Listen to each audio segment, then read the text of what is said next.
Topic जो अभी शरद ऋतु में अम्ल पित्त के पेशेंट बहुत आ रहे हैं। तो अम्ल पित्त में हाइपर एसिडिटी होती है, तो उसको आयुर्वेद के हिसाब से कैसे चिकित्सा करना चाहिए, क्या करना चाहिए, वह जानना बहुत जरूरी है। क्योंकि ना अम्ल पित्त के पेशेंट अभी बहुत ज़्यादा मात्रा में मिल रहे हैं। क्योंकि ना जैसे ही क्या हुआ कि वर्षा ऋतु में जो संचित पित्त था, अभी जैसे ही शरद ऋतु में उष्णता पा रहा है प्रकृति में, तो फिर क्या हो रहा है कि पित्त का प्रकोप होने लग रहा है। पित्त का प्रकोप होने की वजह से अम्ल पित्त, हाइपर एसिडिटी बहुत ज्यादा पाया जा रहा है। तो इसमें दो टाइप रहते हैं, एक ऊर्ध्वक अम्ल पित्त रहता है और एक रहता है अधोग अम्ल पित्त।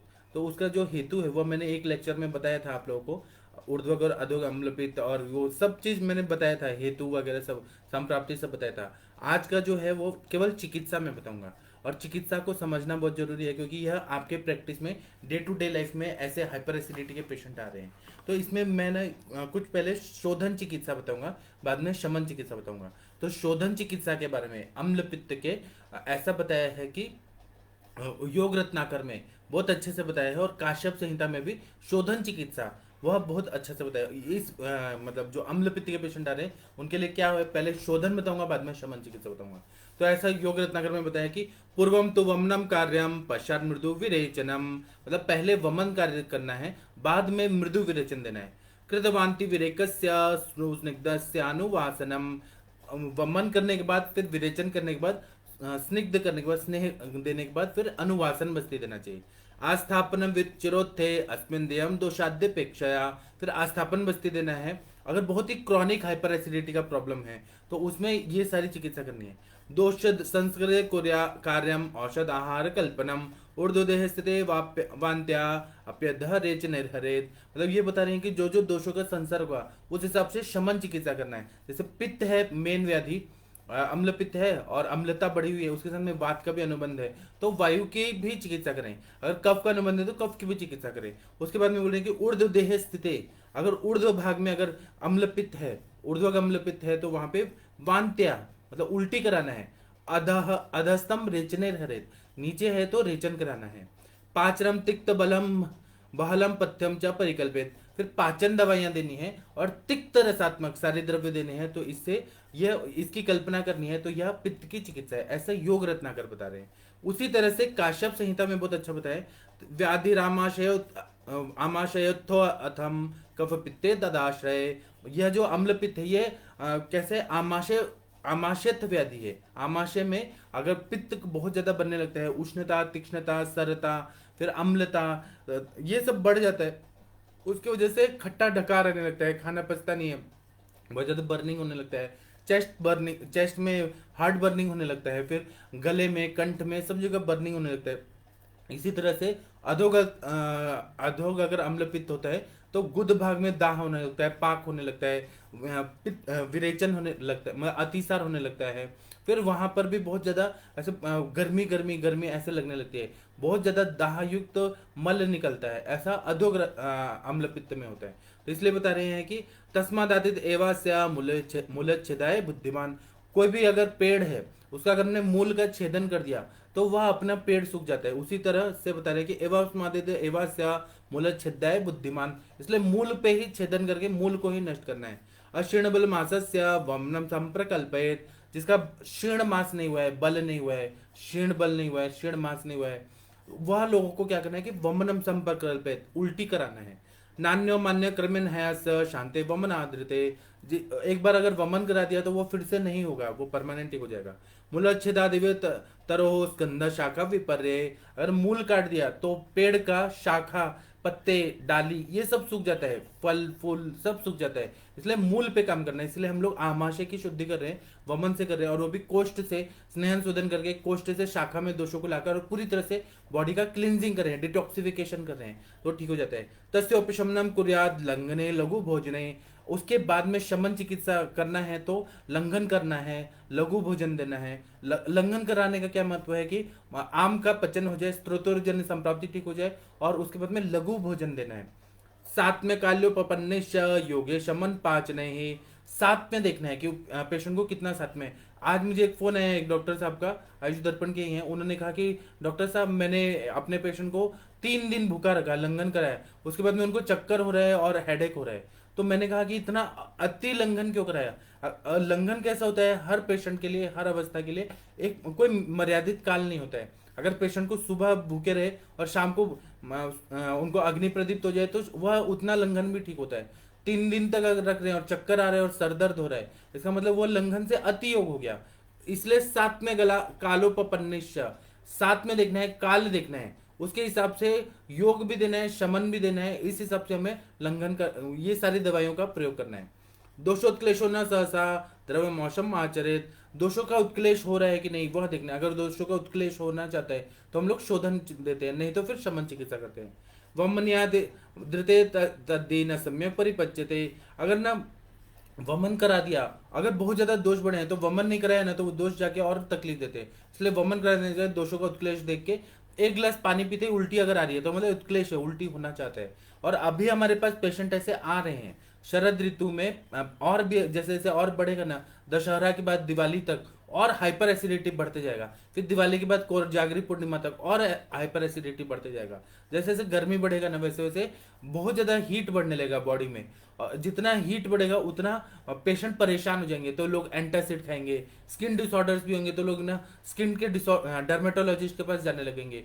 हम लोग आयुर्वेद के इतने श्रेष्ठ चिकित्सक हैं, आप इतने श्रेष्ठ हैं कि आप लोग क्या करिए और हम क्या करते हैं कि हम लोग वमन देते हैं या विरेचन देते हैं या शमन चिकित्सा करते हैं। अब इसी का मैं आगे और विस्तार से बताता हूँ कि यह अम्ल पित्त है, ये आमाशय समुद्भव व्याधि है, आमाशय उत्पन्न हुआ व्याधि है, और कफ और पित्त के दुष्टि की वजह से होता है। इसमें बोधक कफ भी बोधक कफ नहीं, क्लेदक कफ का इन्वॉल्वमेंट रहता है, पाचक पित्त का इन्वॉल्वमेंट रहता है। और अगर रोगी बहुत बलवान है, कृश नहीं है, तो उसको वमन देना चाहिए। वमन के लिए कुछ द्रव्य बताए हैं, तो उसमें पटोल है, पटोल का क्वाथ बने, पटोल का फांट बने, नीम का पत्ता है, फिर और ये तो वमनोपक हो गया। और मेन द्रव्य क्या है तो मदन फल हो गया। फिर मध और सेंधव डाल के और फिर उल्टी करा देंगे ना तो सारा पित्त निकल जाता है, पित्तांतिकी वमन होगा। मेरे पास तो ऐसे मैंने देखा है कि कभी कभी उल्टी होता है ना तो 2 लीटर तक पित्त का उल्टी होता है। इतना जो क्रॉनिक गैस्ट्राइटिस के पेशेंट रहते हैं, पेप्टिकल्स है, डिओडिनल अल्सर के पेशेंट रहते हैं, या पित्तज ग्रहणी के पेशेंट रहते हैं, या फिर पैंक्रियाटाइटिस के पेशेंट रहते हैं, या लीवर का कोई पैथोलॉजी होता है जैसे जॉन्डिस हुआ, ऑब्स्ट्रक्टिव जॉन्डिस हो गया, या बहुपित्त कामला हो गया, मतलब हिमोलाइटिक जॉन्डिस हो गया। उन सब कंडीशन में जब हम वमन कराते हैं, अर्हता देख के जब हम वमन कराते हैं ना तो 2 लीटर तक हल्दी के पानी जैसा ऐसा पित्त निकलता है, मतलब इतना पित्त निकलता है कि मुंह छिल जाता है। कभी कभी तो मैंने एक सिक्का रख के चेक किया, इतना एसिड था कि वो सिक्का काला पड़ गया। और एक बार तो एक फर्श पे गिर गया वो पूरा पित्त, कुछ उससे तो वो पूरा साफ हो गया, मतलब टाइल्स को भी क्लीन कर देता है, इतना हाई रहता है पित्त, मतलब इतना एसिड लेवल ज्यादा बढ़ा हुआ रहता है। और वही तो जाके बीपी बढ़ा देता है और हार्ट में हार्ट अटैक भी कर सकता है। इसलिए ना शरीर का शोधन होना बहुत जरूरी है, इसलिए वमन कराना बहुत जरूरी है। अगर अम्ल पित्त की अवस्था है और उत्क्लेश हो रहा है, उल्टी होना चाहता है, तो अगर उत्क्लेश नहीं हो रहा है, बर्निंग सेंसेशन है, तो आप विरेचन, यह शरद ऋतु की श्रेष्ठ चिकित्सा तो विरेचन ही है, और वह करना चाहिए। जो दोष जैसा अवस्था में उस हिसाब से विचार करना चाहिए। उसी तरह से नॉर्मल ये है कि वमन करा के फिर विरेचन कराना है, तो वमन कराने के बाद मृदु विरेचन कराना चाहिए। मृदु विरेचन के लिए निशोत्तर का प्रयोग बहुत अच्छा है, मतलब आप लोग को मालूम है कि निशोत्तर त्रिविध सबसे श्रेष्ठ बताया गया विरेचन में। फिर हरितकी का प्रयोग बताया है, द्राक्षा अंगूर का प्रयोग बताया, या मनुका किशमिश को भिगो के रखिए, रात को खिला दीजिए, सुबह पेट साफ अच्छे से हो जाता है। पेट फिर यष्टि मधु का कर सकते हैं। अविपत्तिकर चूर्ण का प्रयोग करते हैं तो पूरा कोष्ठ शुद्धि हो जाता है, पित्त शमन हो जाता है। अविपत्तिकर चूर्ण में चीनी सॉरी मिश्री बहुत डाला हुआ है, सीता डाला हुआ है, तो वो मीठा भी है, तो मधुर तिक्त कषाय रसात्मक, तो पित्त का शमन भी करते हैं और शोधन भी कर देते हैं। फिर स्त्रंसन चूर्ण आता है, अमलक्यादि चूर्ण आता है, त्रिफला चूर्ण आता है, फिर विरेचन क्वाथ हो गया, फिर त्रिवित लेहम हो गया, फिर एरंड तेल हो गया, गंधर्व हृदकी हो गया, फिर सोनामुखी चूर्ण हो गया। बहुत सारी दवाइयां आती है, उससे हमें शास्त्रोक्त विधि से या अपने जैसे जैसा पेशेंट का कंडीशन उस हिसाब से डिसाइड करके युक्ति से हमें विरेचन कराना सर्वश्रेष्ठ चिकित्सा है अम्ल पित्त का। उसी तरह से ऊर्ध्वक के लिए वमन बताया है, विरेचन के लिए अधोक के लिए विरेचन बताया है। ये तो आप लोगों को मालूम ही है, आप लोग फर्स्ट ईयर से पढ़ते हुए आ रहे हैं, तो दोनों उपक्रम की जरूरत है तो दोनों उपक्रम करिए, नहीं तो पेशेंट जैसा है वैसा उस हिसाब से देख के उसकी मन की अवस्था देखिए, मतलब मध्यम सत्व है कि अवर सत्व है, सुकुमार है, कैसा है पेशेंट, कैसा है, उस हिसाब से विरेचन देना तो ज्यादा सुखकारी रहता है, वमन देना थोड़ा डिफिकल्ट रहता है। अगर वमन करने के लिए कन्विंस हो जाते हो तो वमन दे दीजिए।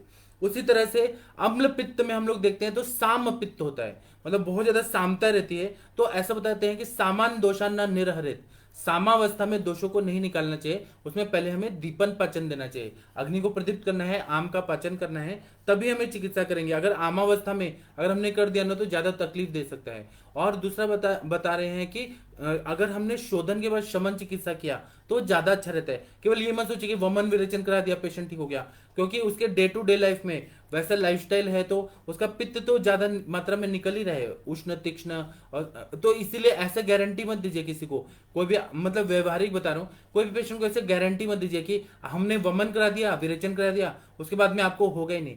उसके बाद में भी 3-4 महीना तक हमें मॉनिटरिंग करना है और कुछ पित्त शामक द्रव्य देना है, दीपन पाचन द्रव्य देना है, उसकी बॉडी को सिखाना है कि वो पित्त का पचन होते रहे। और उसका लाइफस्टाइल, दिनचर्या, ऋतुचर्या, रात्रिचर्या, ये सबको अच्छा करना है। खाना पीना, टाइम पे खाना, टाइम पे सोना, ब्रह्मचर्य का पालन करना, चिंता नहीं करना, क्रोध नहीं करना, ये सब हमें 3 महीना तक तो मॉनिटर करना चाहिए। तब पेशेंट काफी हद तक ठीक होके फिर से वो रिकरेंस नहीं होता है। अगर ये नहीं करेगा तो फिर से हो जाएगा। इसलिए गारंटी शब्द, लोग बोलते हैं कि आप गारंटी दीजिए कि हमें पूरा ठीक कर देंगे, तो आप बोलिए कि आप गारंटी दीजिए कि आप परहेज नहीं तोड़ेंगे, पूरा परहेज पालेंगे, तो वो दे नहीं सकते, तो फिर हमसे क्यों गारंटी मांग रहे हैं? और हम कोई वो नहीं है, ब्रह्मा जी नहीं है या साईं बाबा नहीं है कि हमने एक बार ठीक कर दिया तो वो फिर से नहीं होगा। गाड़ी अगर किसी मैकेनिक ने ठीक कर दिया, कार अगर ठीक कर दिया, तो इसका गारंटी कोई देता है क्या कि कार खराब ही नहीं होगा?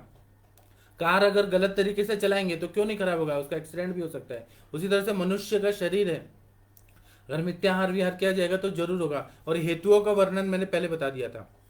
अब इसी के बाद में बता रहे हैं कि जब शमन चिकित्सा करते हैं हम लोग अम्ल पित्त की, तो लंघन कराना सर्वश्रेष्ठ चिकित्सा है। अगर पेशेंट को भूख नहीं लग रही है, सामता बहुत ज्यादा है, तो आम का पचन होने के लिए लंघन कराना है और षडंग पानीय का प्रयोग करना है। रक्त पित्त की चिकित्सा में हम देखेंगे तो मुस्ता, परपट, कोशीर, चंदनोदिच्य, नागरही हटा के गुड़ूची डाला हुआ है। तो क्योंकि शुंठी से पित्त बढ़ सकता है, इसलिए शुंठी भले यहाँ पेट में जाके मधुर विपाकी हो जाता है, लेकिन वहां गुड़ूची डाला हुआ है। तो षडंग पानीय देना है पानी में डाल के, या शीत शीत जल, मतलब काढ़ा बनाना है मधुर तिक्त कषाय साथ में, जैसे चंदन हो गया, उशीर हो गया, कमल हो गया, दुर्वा हो गया, ऐसे जो पित्त शामक द्रव्य है उसका काढ़ा बना के रात भर रख दीजिए और सुबह ठंडा होने के बाद वो पीना है। इससे क्या होगा, शीत शीत जल, यह ठंडा ठंडा ही पीना है। तो उससे क्या होता है कि पित्त का शमन होता है, जो साम पित्त है उसका पाचन हो जाता है, साम आम का पचन हो जाता है। और पित्त जो है, पित्त की उष्णता, तीक्ष्णता, अम्लता, सरता, द्रवता, यह सब पूरी तरह से बैलेंस हो जाता है, तो पित्त बहुत अच्छा होता है। लंघन कराने के बाद, जब हम षडंग पानीय दे रहे हैं, लंघन दे रहे हैं, उसके बाद उसको लघु भोजन देना है। जब उसको भूख लगने लगी, लघु भोजन देने से हल्का भोजन रहेगा, वो पचा देगा और फिर वो अच्छे से सार्किट विभाजन होकर पेशेंट को अच्छा करेगा। हैवी खाना नहीं देना है। उसी के साथ में शमन चिकित्सा में गुड़ूची सर्वश्रेष्ठ चिकित्सा है। मतलब गुड़ूची का जैसे संशमनी बटी है या तिक्तक क्षीर बस्ती है, बस्ती के रूप में देना है तो बस्ती के रूप में दीजिए। या गुड़ूची जो है ना, बहुत अच्छी दवाई है, पित्त शामक, तिक्त रसात्मक रहती है, रसायन भी रहती है। और फिर चिरायता बहुत अच्छा रहता है जो पित्त का शमन करता है। इसी तरह से हमें जब भी ये मेडिसिन दे रहे हैं तो बहुत ज्यादा पानी नहीं पीने देना है। बहुत अति मात्रा में, अति सर्वत्र बढ़ जाए, ज्यादा पानी पिएगा तो द्रव द्रव्य की वजह से वह उत्क्लेश हो सकता है, पित्त का द्रव गुण फिर से ये बिगड़ सकता है। अंशांश कल्पना से पित्त बिगड़ गया तो कोई फायदा नहीं होगा। इसलिए पेशेंट को बोला है कि लिमिटेड ही पानी पीजिए, जितना जरूरत है, प्यास है उतना ही पानी पीजिए, अति प्रमाण में ज्यादा पानी नहीं पीना चाहिए। यह आयुर्वेद का कॉन्सेप्ट मैं बता रहा हूँ। उसी तरह से अम्ल पित्त के लिए जो भी हम मेडिसिन यूज कर रहे हैं वह अपने उष्ण, अगर हम लोग उष्ण द्रव्य का प्रयोग कर रहे हैं तो वह द्रव का शोषण करने वाला होना चाहिए, तो वो बहुत अच्छा फायदा होता है। तो इसमें हम लोग देखते हैं तो शंख भस्म, शंख भस्म अगर ऐसे देखें तो क्षारीय है। शंख का वो राख रहता है जिसको हम पुट्ट से बनाते हैं, तो वह शंख भस्म जो होता है ना, वह क्षार भी होता है, दीपन पाचन कार्य भी करता है और पित्त का शमन करता है। उष्ण भी रहता है, उष्ण रहता है, जैसे बहुत ज्यादा पानी पानी है, कीचड़ है तो मिट्टी डाल देते हैं तो पानी को ऑब्जर्व करता है। उसी तरह से शंख भस्म पार्थिव द्रव्य है, वह क्या करता है कि पूरा अम्ल पित्त में, पित्त जो द्रव गुण से बढ़ा हुआ है या पित्त जो अम्लता से बढ़ा हुआ है, तो अम्ल को बैलेंस करने के लिए क्षार का प्रयोग किया जाता है। इसीलिए शंख भस्म देने से बहुत अच्छा फायदा होता है। उसी तरह से कपर्दिका भस्म जो रहता है वह बहुत अच्छा रहता है, जो इंटेस्टाइनल वॉल्व में एब्सॉर्प्शन शक्ति बढ़ा देता है। आहार रस का एब्सॉर्प्शन जितना होगा उतना मेसेंट्रिक आर्टरी से जाके फिर पोर्टल वेन से लीवर में जाएगा, लीवर से फिर इंफीरियर वीना कवा से जाके और हार्ट में वो जाएगा, फिर पूरी बॉडी में सर्कुलेट होगा, इंफीरियर वीना कवा, सुपीरियर वीना कवा, ये आप लोग को मालूम है। तो इसीलिए कपर्दिका भस्म का बहुत अच्छा है कि एसिमिलेशन का प्रॉपर्टी बढ़ा देता है, और पित्त का भी अम्लता को कम कर देगा, द्रवता को भी कम कर देगा, उष्णता तीक्ष्णता को भी कम कर देगा। अम्ल को न्यूट्रलाइज करना है तो हमें क्षार का प्रयोग करना है, और वो भी ऐसे क्षार जो साइड इफेक्ट नहीं करते हैं, वो बॉडी के लिए बहुत अच्छे रहते हैं। उसी तरह से शुंठी का प्रयोग करना है। शुंठी जो रहता है मधुर विपाकी रहता है, आम का पचन करता है, स्त्रोतरोजन्य संप्राप्ति को ठीक करता है, मधुर विपाकी होने से पित्त का शमन करता है, इसलिए और शुंठी जो है वह भूख बढ़ाता है, दीपन पाचन कार्य करता है, इसलिए शुंठी का प्रयोग करने से बहुत अच्छा फायदा होता है। इसी तरह से तक्र जो है, तक्रम लघु कषाय अम्लम, वह तक्र जो रहता है वो दीपन पाचन कार्य करता है, और तक्र में जो ये पीएच लेवल रहता है वो पित्त हाइपर एसिडिटी जो हो रहा है उसके वो पीएच लेवल को बैलेंस करके आम का पचन करके और पित्त को कम कर देता है। इसलिए पेशेंट जो है ना, उनको हम लोग बोलते हैं कि इस काल में ज्यादा से ज्यादा तक्र पिए तो उनका हाइपर एसिडिटी ठीक हो जाएगा। जैसे हम लोग शुद्ध शेखर रस देते हैं, प्रवाल पंचामृत देते हैं गुलकंद के साथ, या फिर हम लोग आरोग्यवर्धिनी देते हैं दूध के साथ, तक्र का प्रयोग करते हैं पित्त शामक द्रव्यों के साथ। ऐसा अनुपान का बहुत ज्यादा महत्व रहता है। उसी तरह से जो परपट्टी कल्प है उसका बहुत ज्यादा महत्व रहता है, जैसे पंचामृत परपट्टी, स्वर्ण परपट्टी, लौह परपट्टी, कुटज परपट्टी। जो परपट्टी है उनका बहुत अधोग रक्तपित्त है, अधोग अम्ल पित्त है, सॉरी अधोग अम्ल पित्त है तो बोल परपट्टी, उसका बहुत ज्यादा सिग्निफिकेंट रोल रहता है। इसी तरह से प्रवाल पंचामृत में जो मौक्तिक है, मौक्तिक युक्त प्रवाल पंचामृत वो बहुत अच्छा रहता है। उसी तरह से गोदुग्ध भावित जो प्रवाल पंचामृत होता है, प्रवाल मुक्ता फल शंख शुक्ति कपर्दिका नाम च समान शमागम, प्रवाल पंचामृत तो अम्ल पित्त की बहुत अच्छी दवाई है। लघु शुद्ध शेखर रस बहुत अच्छा है, स्वर्ण शुद्ध शेखर रस अच्छा है, फिर सादा जो शुद्ध शेखर रस है वो अच्छा है। उससे क्या होता है कि साम पित्त में बहुत अच्छे काम करते हैं, पित्त का हाइपर एसिडिटी के पेशेंट ठीक हो जाते हैं। बस ये मत सोच के करिए कि एंटासिड एलोपैथी के डॉक्टर दे रहे हैं उसके सब्सटीट्यूट में हम लोग अपना शुद्ध शेखर रस दे रहे हैं, यह कॉन्सेप्ट नहीं है। हम लोग क्योंकि साम पित्त ये देखते हैं, साम पित्त, निराम पित्त, अग्निमान्यता, ये सबके हिसाब से देते हैं, और वो एंटासिड देते हैं तो वो एसिड को बस न्यूट्रलाइज करना है ऐसा देते हैं, पित्त को दबा दिया जाता है। हम लोग पित्त का पाचन करके उसका शोधन हो जाता है। ये दवाइयां भी ना धीरे धीरे ना शोधन करती हैं पित्त का, ये पित्त को रहने नहीं देती है। एंटासिड जो है एलोपैथी की दवाइयां वो पित्त को उधर ही दबा देती हैं, और वो पित्त वहीं पे एक्यूमुलेट हो के फिर गॉल ब्लैडर स्टोन हो जाता है, या फिर बीपी बढ़ता है, या गैस्ट्राइटिस हो जाता है, या फिर डिओडिनल अल्सर होता है, पेप्टिक अल्सर होता है। अगर स्मॉल इंटेस्टाइन में गया तो क्रॉन्स डिजीज होता है, और लार्ज इंटेस्टाइन में वही पित्त गया तो क्या करेगा कि अल्सरेटिव कोलाइटिस करेगा, और अगर नीचे गया तो प्रवाहिका करेगा, या अतिसार करेगा, विसूचिका करेगा। ये सारी व्याधियां करता है जो पित्त को दबा दिया गया, वहां दबा दिया लेकिन वो कहीं और उपद्रव करेगा। हम लोग कैसा है कि हम एक तो शमन दवाइयां भी ऐसी डिजाइन की गई हैं कि पित्त का वो रोज रोज ये करती हैं, प्यूरिफिकेशन करती हैं, डिटॉक्सिफिकेशन करती हैं। और दूसरा शोधन चिकित्सा तो हमारा बहुत अच्छा है, एक बार दूषित पित्त को ही निकाल दिया तो आगे बीमारी ही नहीं आएगा। हर वैद्य अपने चिकित्सा में पेशेंट को विरेचन तो जरूर ही देता है, दीपन पाचन अनुलोमन देता है तो विरेचन तो देता ही है, विरेचन करने से पित्त निकल जाता है। तो हमारे आयुर्वेद के पास जो पेशेंट आते हैं उनको जो हाइपर एसिडिटी का प्रॉब्लम जो रहता है क्रॉनिक से क्रॉनिक, वो हम लोग काफी हद तक पेशेंट को ठीक कर देते हैं, रिकरेंस के चांसेस बहुत कम रहते हैं। इसलिए आयुर्वेद की चिकित्सा सर्वश्रेष्ठ चिकित्सा है, जड़ से बीमारी परमानेंट क्योर करने वाली चिकित्सा है। इसी तरह से व्याधि प्रत्यनिक दवाइयां हैं वो कुछ कुछ मैं बता रहा हूँ, जैसे शुद्ध शेखर रस दे दिया, शंख भस्म दे दिया, पिपली मूल दिया। पिपली मूल इसलिए दिया कि वह सामता को पचा देगा। उसी तरह से और अनुपान का बहुत महत्व रहता है, जैसे शुद्ध शेखर रस को आपने नींबू के पानी के साथ दिया, प्रवाल पंचामृत को गुलकंद के साथ दिया, या काम दुधा रस को आपने इसके साथ आंवला के मुरब्बा के साथ दिया। तो आंवला और दाड़िम या दाड़िमावले, दाड़िम के जूस के साथ दिया। दाड़िम और आंवला जो है अम्ल रस होके भी पित्त का शमन करने वाले द्रव्य, उनके जो घटक द्रव्य हैं वह इतने अच्छे हैं कि पित्त का शमन करते हैं सॉरी। इसी तरह से नींबू शरबत का बहुत ज्यादा महत्व रहता है, क्योंकि नींबू शरबत जो रहता है, बाकी जो खट्टा चीज है वो पित्त बढ़ाता है, विनेगर हो गया वो पित्त बढ़ाएगा, अचार हो गया पित्त बढ़ाएगा, लेकिन जो नींबू है वह हाइपर एसिडिटी में हम लोग देते हैं, उसका शरबत बना के देते हैं। तो नींबू शरबत जो रहता है कोई भी मेडिसिन के साथ अगर दिया जाए अनुपान के रूप में तो वह पित्त का शमन करता है, अग्नि को प्रदीप्त करता है, इसलिए फ्रेश नींबू का रस देना बहुत अच्छा रहता है। उसी तरह से आद्रकावले है वो हाइपर एसिडिटी के कंडीशन में बहुत अच्छा रहता है। आम्लक्यावले है, आंवला से बना हुआ आंवले। और अभी ना देखिएगा दिवाली आते आते ना दशहरा बीतते ही ना बहुत आंवले आने लगे हैं मार्केट में। तो सारे लोग ना आंवला ले लीजिए और आंवला को सुखा के या तो आंवला पाउडर बना लीजिए या आंवले का मुरब्बा बना लीजिए, आंवले का अचार बना लीजिए। आंवला जो रहता है वो रसायन भी है, और आपके बाल सफेद हो रहे हैं तो आंवला खाएंगे तो आपके बाल अच्छे हो जाएंगे, आंखें अच्छी हो जाएंगी, आपका स्किन अच्छा हो जाएगा। आपका जो आप लोग अगर आंवला कंटिन्यू खाते रहें साल भर तो आप लोग 10 साल यंग हो जाएंगे, यंग दिखेंगे, और आपको रिंकल्स वगैरह सब ठीक हो जाएगा।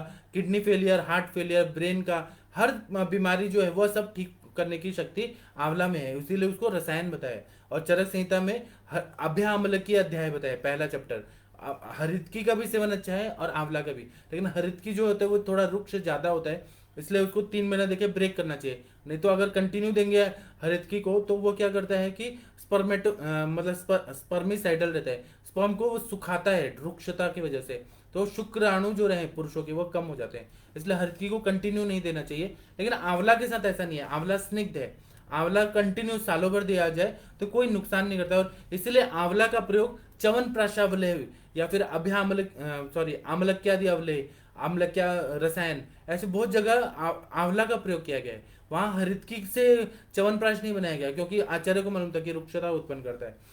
और ये च्यवनप्राश तो सालों भर भी खाया जा सकता है। लोगों के मन में भ्रांति है केवल ठंडियों में खाना चाहिए, गर्मी में नहीं खाना चाहिए, नहीं तो गर्मी में पित्त बढ़ेगा, ऐसा नहीं है। आंवला जो है वह मधुर विपाकी है, पेट में जाने के बाद वह मीठा बन जाता है और वह सालों भर खाने वाली दवाई है, मतलब टॉनिक है। इसी तरह से आंवले का मुरब्बा है वो बहुत अच्छा है, पित्त का शमन करता है। जो लोग मुरब्बा का सेवन कंटिन्यू करते हैं उनको कभी भी हाइपर एसिडिटी नहीं होती है। और पित्त प्रकृति वालों को तो ये टेंडेंसी रहती है कि अम्ल पित्त होने का चांसेस रहता है, रक्त पित्त होने का चांस रहता है, विसर्प होने का चांस रहता है, पित्त की सारी व्याधियां होने का चांस है। उनके लिए तो आंवले का मुरब्बा सर्वश्रेष्ठ जीवनदायिनी अमृत के समान है। इसी तरह से खंड पिपल्यासव करके आता है, कुष्मांडावले, आगरे का पेठा जो रहता है आप लोग को मालूम है, आगरे का पेठा आप लोग अगर ये हाइपर एसिडिटी में एक पेठा खा लेंगे ना आपका एसिडिटी पूरी तरह से न्यूट्रलाइज कर लेगा।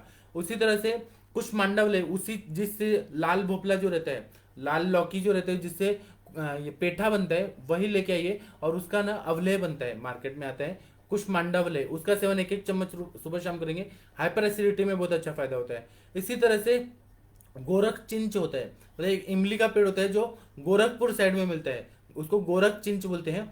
वह हाइपर एसिडिटी के लिए बहुत अच्छा है, डायबिटीज के लिए भी उसकी छाल बहुत अच्छी रहती है, तो उसकी गोली आती है गोरख चिंचावटी, वो बहुत अच्छा काम करता है। उसी तरह से अम्ल पित्त में हमें मधुर तिक्त कषाय रसात्मक द्रव्यों का प्रयोग करना है, तो शतावरी है वो सर्वश्रेष्ठ है, वो मधुर तिक्त मधुर कषाय ऐसे रहती है। तो अगर शतावरी कल्प के साथ बनाया जाए तो वो मीठा हो जाता है, ग्रैनुल्स फॉर्म में आता है, तो उसको दूध के साथ रोज सुबह शाम पिया जाए, इलायची डाल के शतावरी कल्प डाल के पिया जाए तो हाइपर एसिडिटी में बहुत अच्छा फायदा होता है। शतावरी कज्जली भी आती है मार्केट में, कज्जली के साथ मिला के शतावरी दिया जाता है तो वो भी बहुत अच्छा फायदा होता है।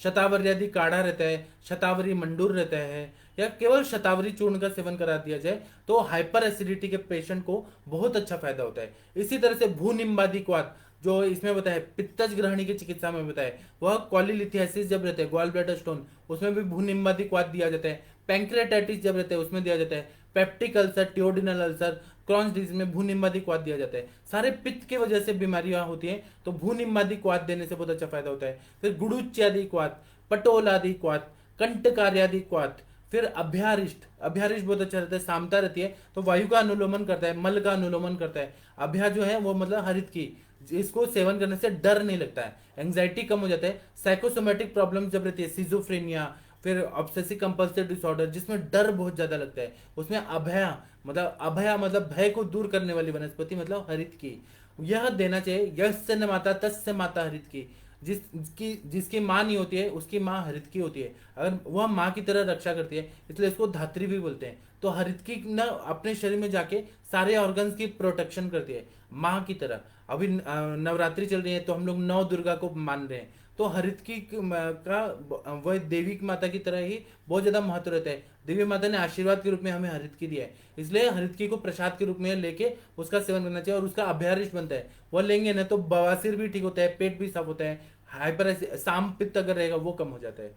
लेकिन निराम पित्त में आसवरिश नहीं देना चाहिए, नहीं तो वो और बढ़ा सकता है। अगर उसको देना है तो डाइल्यूट करके दीजिए, अगर ऐसे ही देंगे कॉन्सेंट्रेटेड तो वो और हाइपर एसिडिटी बढ़ा देता है।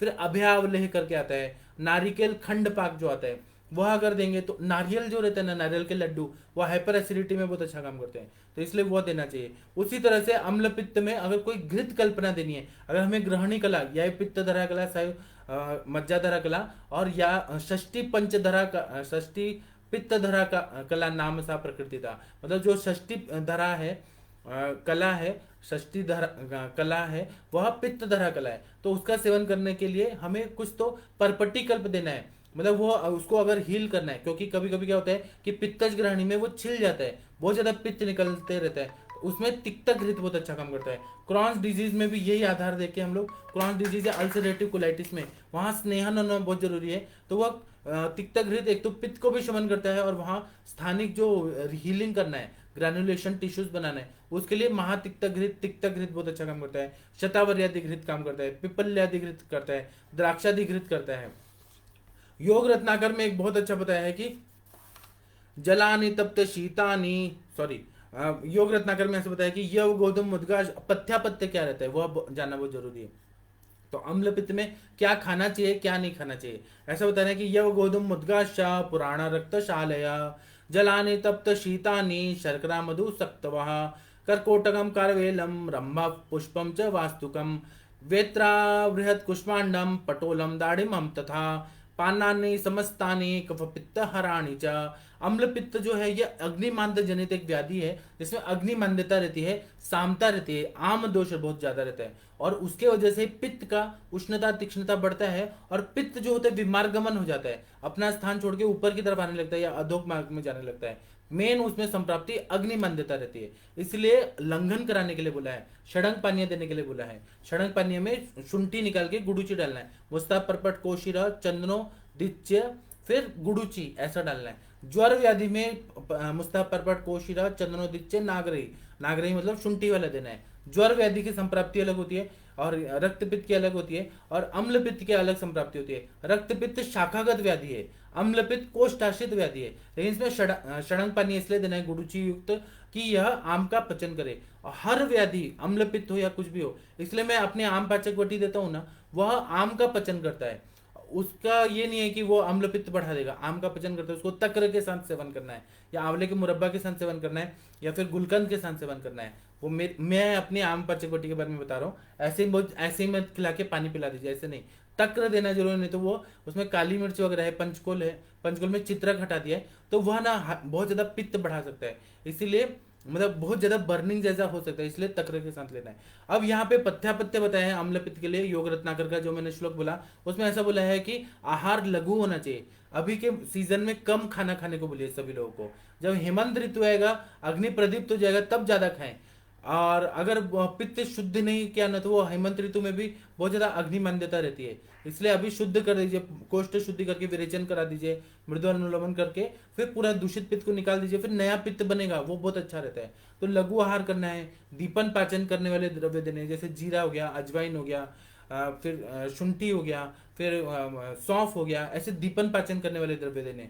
मधुर रसात्मक आहार देना है, तो जैसे दूध का सेवन कोजागरी पूर्णिमा में किया जाता है, खीर बनाया जाता है, सेवैयाँ बनाई जाती है, हलवा बनाया जाता है। अभी देवी माता का नवरात्रि है, तो आज अष्टमी है, तो अष्टमी में तो आप लोगों ने कन्या का पूजा किया होगा, तो उसमें खीर पूड़ी बनाया होगा, हलवा पूड़ी बनाया होगा, दशहरा के दिन भी हलवा पूड़ी बनाया जाता है, मीठा चीज खाने का भी परंपरा है। और अपने ऋषि मुनि लोगों को पता था कि ये सीजन में ऐसे ऋतुचर्या पालन करना है, इसलिए वैसे फेस्टिवल भी बना दिया उन्होंने, कि अभी जैसे शारदीय नवरात्र बना दिया उन्होंने, तो इसमें पित्त शामक सारे खाना पीना जो भी मिठाइयाँ वगैरह है, इस तरह से डिजाइन करके बनाया, ऐसे त्योहार बनाए कि लोग ना शरीर स्वस्थ रहे, भगवान की पूजा भी करें, मन भी अच्छा रहे, शरीर भी निरोगी रहे। इसीलिए जो उपवास कराया जाता है उसका भी यह महत्व रहता है कि अग्निमांद्य जनित जितना भी ये सामता हुए वह भी पच जाए, तो इसलिए नवरात्र में जो उपवास किया जाता है उसका भी महत्व रहता है। उसी तरह से इसमें मध पीने के लिए बोला है, वो भी ओरिजिनल मधु, फिर चीनी खाने को बोला है, फिर गर्म करके जो ठंडा किया हुआ पानी है, जो पहले के जमाने में क्या करते थे कि जो ईंट होता था उसको गर्म कर देते थे, तप्त करके पानी में डुबा देते थे, वह पानी जो रहता था वो बहुत ज्यादा फिर अच्छा गुणकारी हो जाता था। तो जिसमें मिट्टी का जो ब्रिक्स जो है, ईंट का टुकड़ा डुबा के किया गया, वो शीत हो जाता था, पित्त का शमन करता था, प्यास को भी वो बुझा देता है। फिर चावल खाने के लिए, पुराना चावल खाने के लिए बोला है, नया चावल नहीं। मूंग दाल खाने के लिए बोला है, गेहूं खाने के लिए बोला है, गेहूं का रोटी। फिर सफेद जो कुष्मांड है, पेठा की मिठाई खाने के लिए बोला है। ये सब बोला है योग रत्नाकर, मैं नहीं बोल रहा हूँ, मैं तो बोल रहा हूँ लेकिन मैं बता रहा हूँ, लेकिन योग रत्नाकर जी ने ये बताया है कि ऐसे करना है। फिर भिंडी खाना है, परवल खाना है, फिर लौकी का सेवन करना है, नारियल खाना है, फिर अनार का सेवन करना है। दूध जो है वो सर्वश्रेष्ठ है अम्ल पित्त की चिकित्सा में, लेकिन दूध ऐसा होना चाहिए कि उतना ही मात्रा में ले जो सुपाच्य हो। ये नहीं कि अब पित्त कम करना है तो 5 लीटर दूध पी ले। मेरे पास एक सरपंच जी आते थे, वो बोलते थे कि डॉक्टर साहब मैं ना, मतलब वो थोड़ा ये करते थे, मतलब गुंडा टाइप थे सरपंच जी। तो पिंपरी सांडस करके एक गांव है, वहां से आते थे। तो उनकी बेटी का जो था ना, 2 बेटियां थी, तो वो ना बहुत ज्यादा जिम जाती थी और बहुत ही स्ट्रांग थी। तो उनका वेट इतना ज्यादा बढ़ गया था कि वजन कम करने के लिए वो मेरे पास लाए थे। तो बेटियों का कर रहे थे, लेकिन वो खुद बता रहे थे कि मैं ना सुअर का मांस खाता हूँ, और मैं कुछ ज्यादा ही मात्रा में सुअर का मांस खाता हूँ। और मैं सुबह सुबह आता हूँ, बहुत ज्यादा दौड़ के आता हूँ, और उसके बाद में भैंस का दूध निकालता हूँ, और 1 बाल्टी दूध आता है 10 लीटर। तो मैं उसको थोड़ी थोड़ी देर में पूरा 10 लीटर दूध पी जाता हूँ। तो मैंने कहा आपको पच जाता है? तो बोले हाँ पच जाता है। अगर कभी कभी भैंस मेरे को 5 लीटर देते हैं तो पूरा दूध पी जाता हूँ, और वो सुबह से शाम तक मैं पी जाता हूँ पूरा। तो ऐसे अति मात्रा में मत पीजिए कि अग्नि मान्यता करे। इतना दूध, और उनके लिए साथ में भैंस का दूध। आप लोग अगर 10 लीटर पियेंगे तो आपको एक तो छर्र छर्र लूज मोशन होगा। वैसा हमें नहीं करना है कि शरीर को तकलीफ हो, और अग्नि मान्यता भी करेगा, ऐसा नहीं है। उनका वो कार्य क्षेत्र वैसा था कि वो पहलवानी करते थे, दौड़ के आते थे, वो उसको साथ में बना लिए थे, इसलिए उतना मात्रा में दूध पी सकते थे। लेकिन अभी ये सीजन में दूध पीना बहुत अच्छा रहता है। आप दूध पीजिए, लेकिन और फ्रिज वाला चिल्ड दूध मत पीजिए, रूम टेम्परेचर पे रखा हुआ नॉर्मल दूध पियेंगे तो वो ठीक है। गर्म पीना है तो गर्म पीजिए, शुंठी डाल के पीजिए, इलायची डाल के पीजिए, शतावरी कल्प डाल के पीजिए। किसी ना किसी तरह से दूध पीना बहुत अच्छा है ये शरद ऋतु में, जिसमें पित्त बढ़ा हुआ है। फिर उसी तरह से क्या नहीं खाना है, तो तिल का सेवन अभी नहीं करना है। मकर संक्रांति आएगी तब उड़द नहीं खाना है, कुल्थी का दाल नहीं खाना है, फिर लहसुन नहीं खाना है अभी। लहसुन कम खाइए। लहसुन मैं ये नहीं बोल रहा हूँ कि 100% बंद करिए, लेकिन लहसुन कम खाइए। फिर नमक का सेवन कम करिए, खट्टे चीज कम खाइए। पिज्जा बर्गर वगैरह है वो कभी तो भी खाइए, रोज रोज मत खाइए। और कटु रसात्मक जो पदार्थ है, बहुत ज्यादा स्पाइसी, रेड चिल्ली पाउडर, फिर रेड चिल्ली, ये सब पचता नहीं है पेट में, जाके ना अग्निमंदता करता है, मल चिपका रहता है, और फिर मलावष्टम होता है, सामता हो जाती है, आधमान होता है। ये सब लाल मिर्ची पाउडर जो है वो दीपन पाचन नहीं रहता, वो खाने में अच्छा रहता है, पचने में बहुत हैवी रहता है, गुरु रहता है। और ना कटु रसात्मक गरम मसाले, तेल में बनाए हुए चीजें बिल्कुल भी वर्ज कर दीजिए। गुरु अन्न बहुत हैवी खाना मत खाइए। रात को खाना है तो सूर्योदय के, सूर्यास्त के पहले खा लीजिए। और अगर रात को खाने का ऐसा टाइम आ रहा है, हल्का खाना खाइए, या फिर लिक्विड लेके फिर सो जाइए।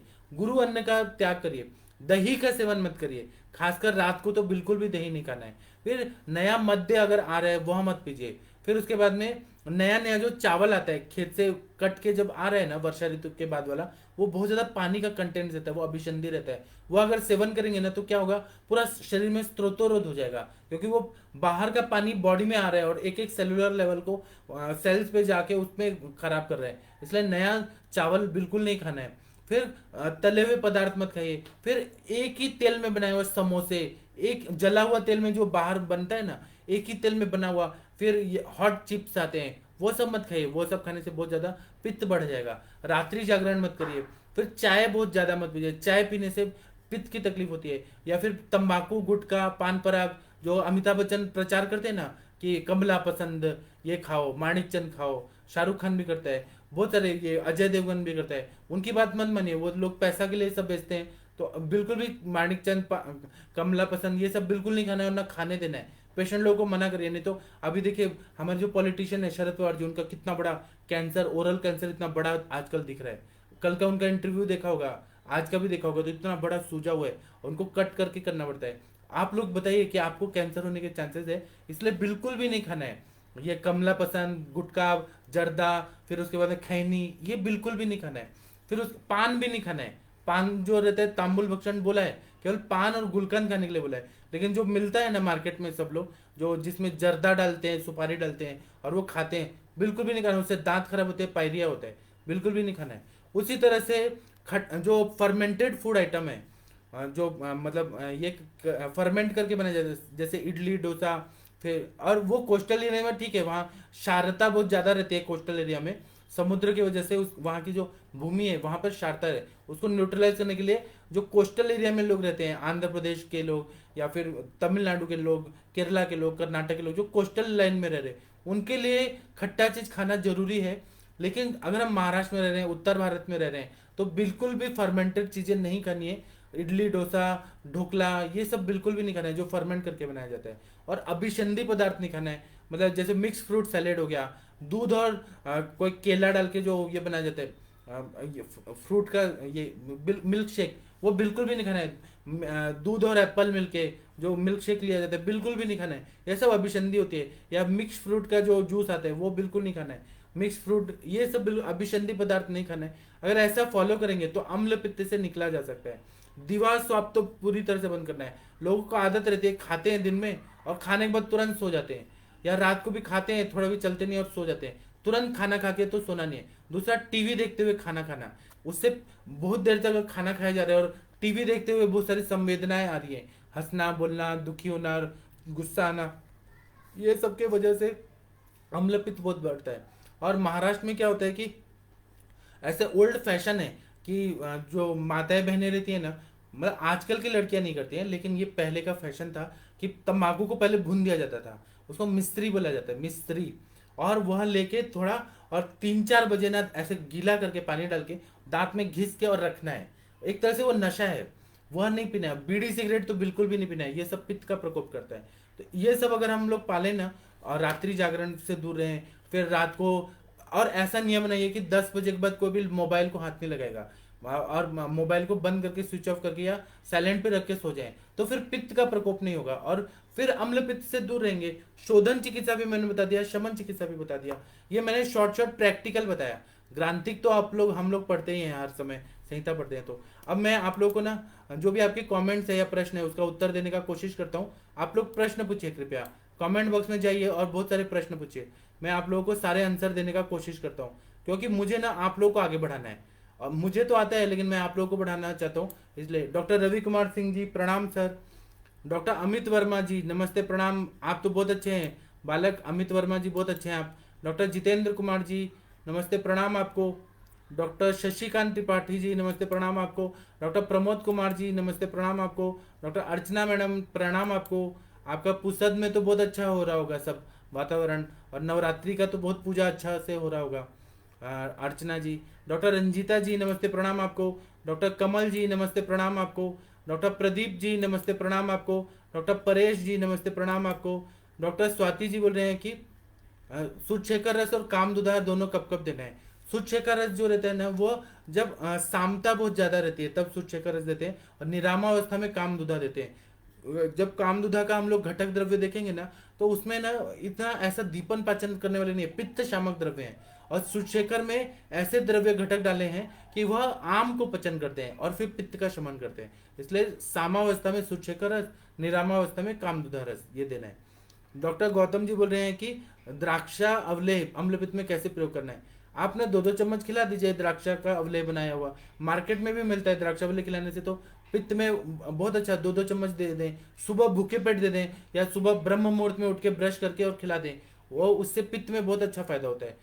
द्राक्षावलय जो रहता है ना, मधुर रसात्मक, मीठा द्राक्षा से मधुर तिक्त कषाय रसात्मक द्रव्य होते हैं, पित्त का शमन करते हैं, उष्णता, तीक्ष्णता, द्रवता, इन सबको कम करते हैं। सोनाली जी बोल रहे हैं कि प्रणाम सर, बेस्ट लेक्चर है। जीआरडी के बारे में कैसे सोचा जाए, क्या इसमें वमन देना है कि नहीं। हाँ, देना है, अवस्था देखिए, इसमें जो रिफ्लेक्स आ रहे हैं उसके हिसाब से देखिए कि गैस्ट्रोइंटेस्टिनल जो रिफ्लेक्स आ रहे हैं ना, तो उसमें वमन देना चाहिए। अगर वमन नहीं है तो फिर विरेचन देना चाहिए, और उसके बाद में पित्त शामक चिकित्सा देना है, बहुत अच्छा फायदा होता है। डॉक्टर मोनिका जी, नमस्ते, प्रणाम आपको। डॉक्टर मैथिली जी बोल रहे हैं कि sir, I have patient having gall bladder stone 9.3 millimetre. आप ना क्या करिए, पित्तज ग्रहण की चिकित्सा करना है। मैथिली जी, अभी आपको मैं पासवर्ड आईडी देता हूँ, आप सेशन में, वहाँ मैं आपको सब कुछ बताता हूँ, क्योंकि टाइम कम है और मुझे वहाँ अपने हॉस्पिटल में कुछ पेशेंट भी देखने हैं, फिर 8 बजे का सेशन में आना है। डॉक्टर राहुल यादव जी, बहुत दिन के बाद है, बहुत महीने के बाद है राहुल जी, आपसे मिलकर बहुत खुशी हुआ। डॉक्टर सोनाली जी नमस्ते प्रणाम आपको। आप लोग को जो भी प्रश्न है पेशेंट का, आप लोग इंटरेक्टिव सेशन में आइए, वो सबके लिए फ्री है। मैं जूम का आईडी पासवर्ड देता हूँ। डॉक्टर जितेंद्र जी नमस्ते प्रणाम आपको। आपका नाम क्या है? जितेंद्र कुमार, जितेंद्र कुमार।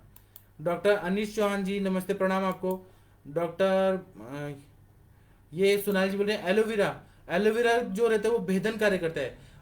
कुमारी कटुका भेदनी पेट साफ करता है, कॉन्स्टिपेशन अगर रहे तो उसमें काम करता है। और स्त्रियों के लिए तो एलोवेरा देते हैं, लेकिन जहाँ कॉन्स्टिपेशन रहता है वहां पे एलोवेरा वो यकृत की भी शुद्धि करता है, यकृत को उत्तेजना देता है और पेट अच्छे से साफ करता है, वहां पे कुमारी का प्रयोग करना चाहिए। डॉक्टर मीनल गुप्ता जी नमस्ते प्रणाम आपको। डॉक्टर चिराग त्यागी जी नमस्ते प्रणाम आपको। डॉक्टर रंजीत गुप्ता जी नमस्ते प्रणाम आपको। डॉक्टर गौतम जी बोल रहे हैं कि when people visiting south India और coastal area can eat idli dosa. हाँ, ज़्यादा दिन अगर रहेंगे तो वो ले सकते हैं ना।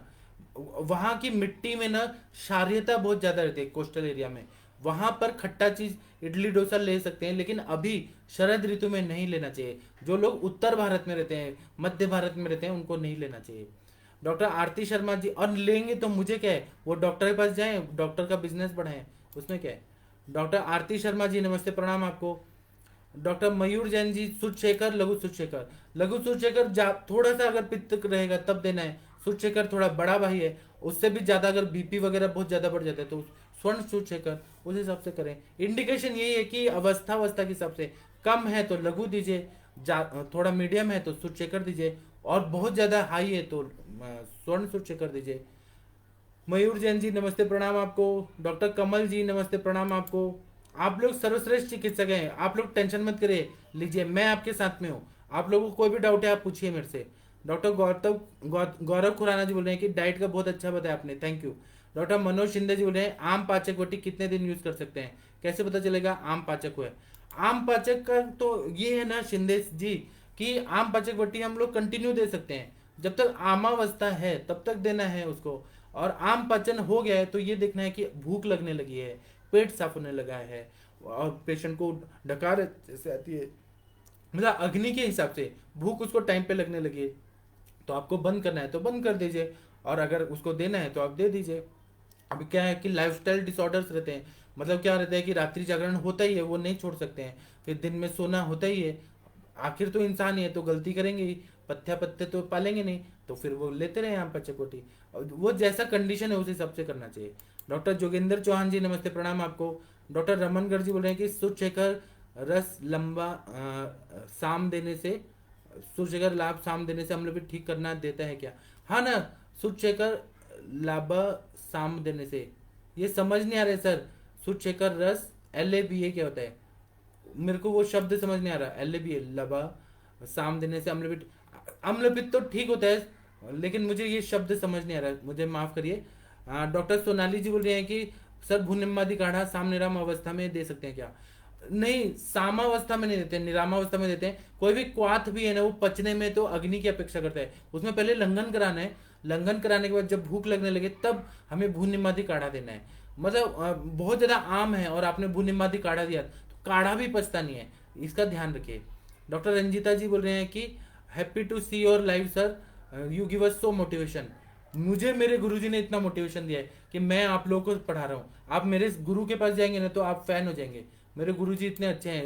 वैद्य समीर जमदग्नि सर उनका नाम है, नेट पे सर्च करिए, टीवी में भी आते हैं लेकिन वो मराठी में लेक्चर होता है। डॉक्टर मयूर जैन जी नमस्ते प्रणाम आपको। डॉक्टर सोनाली जी बोल रही हैं कि फल त्रिकादिक्वात, फल त्रिकादिक्वात यकृत पे कार्य करता है, वो दे सकते हैं आप। फल त्रिकादिक्वात दो तरह का होता है, एक प्रमेह व्याधि के लिए बताया, एक यकृत कामला रोग में बताया, दोनों दे सकते हैं, आपका बहुत सही है। डॉक्टर मयूर जैन जी नमस्ते प्रणाम आपको। डॉक्टर वरिंदर जी नमस्ते प्रणाम आपको। Doctor Vibha Sharma ji thank you thank you. आप लोग इतने सर्वश्रेष्ठ चिकित्सक हैं, आप लोगों को कोई भी केस में डिफिकल्टी आ रही है, आप लोग आइए इंटरेक्टिव सेशन में सॉल्व करेंगे। Doctor Ashwin Kumar Trivedi ji hepatitis C का ट्रीटमेंट बताने का कष्ट करें। मैं अभी काल में घासो दे रहे आप ना, हेपेटाइटिस सी उसमें आयुर्वेद घुसा घुसा के ऐसे ऐसे मत करें। आप लक्षण देखिए, आप क्या करिए, हेपेटाइटिस सी के आपके पेशेंट का क्या क्या लक्षण है, अग्निमांद्यता है क्या, सामता है क्या, वो सारे लक्षण देखिए, फिर उसको आयुर्वेद में कौन सी व्याधि हो रही है अंशांश कल्पना से वो देखिए, फिर उस हिसाब से पित्त की सारी दवाइयां निकालिए, उसमें ये दवाई सूट कर रही है कि क्या, ये करेगी क्या, ऐसा करिए। हेपेटाइटिस सी का ट्रीटमेंट, इसका ये टोटका, ये इसका ये फॉर्मूला, ऐसा आयुर्वेद नहीं है, बिल्कुल भी नहीं है। हम लोग संप्राप्ति देखते हैं, कौन से लक्षण है उससे कौन से मैच हो रहे हैं आयुर्वेद के सिम्टम, उस हिसाब से हम लोग दोष दुष्य समूर्चना और संप्राप्ति देख के फिर चिकित्सा करते हैं। अब देखिए रवि कुमार जी ऐसे बोल रहे हैं एच पाइलोरी में पंचामृत परपटी का अच्छा रिस्पॉन्स आता है, लेकिन एच पाइलोरी के सिम्टम देखिए सर, आप तो श्रेष्ठ चिकित्सक हैं, जो बच्चे हैं वो नहीं समझ पाएंगे एच पाइलोरी में क्या क्या सिम्टम क्या है, उस हिसाब से हमें देखना पड़ता है कि ग्रहणी दृष्टि होती है, ग्रहणी दृष्टि के हिसाब से अगर आप देखेंगे तो पंचामृत परपटी अच्छा रहता है। डॉक्टर चिराग त्यागी जी नमस्ते प्रणाम आपको।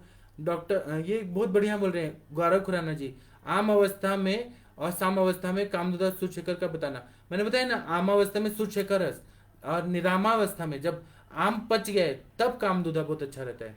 डॉक्टर जोगिंदर चौहान जी बोल रहे हैं सर मुझे बस्ती क्या है हस्ती चर्म कुष्ठ रोग डिटेल में चाहिए, आप रेफरेंस बताइए। मैं बताऊंगा, चर्म कुष्ठ जो सोरियासिस होता है, सोरियासिस उसमें हाथी के चमड़े की तरह कुष्ठ रोग रहता है, तो मेरा लेक्चर हुआ है सोरियासिस पे, आप देखिए आपको मिल जाएगा, आयुष दर्पण के चैनल है ना यूट्यूब में, वहां देखेंगे तो आपको सोरियासिस पे मैंने बहुत सारे योग बताए। डॉक्टर पंकजा जी बोल रहे हैं कि अम्लपित्त में मानसिक स्ट्रेस के लिए भी दे सकते हैं ना, दे सकते हैं ना, अगर मानसिक स्ट्रेस कम करना है तो ब्राह्मी वटी दीजिए, फिर शिरोधारा कराइए, नस्य दीजिए।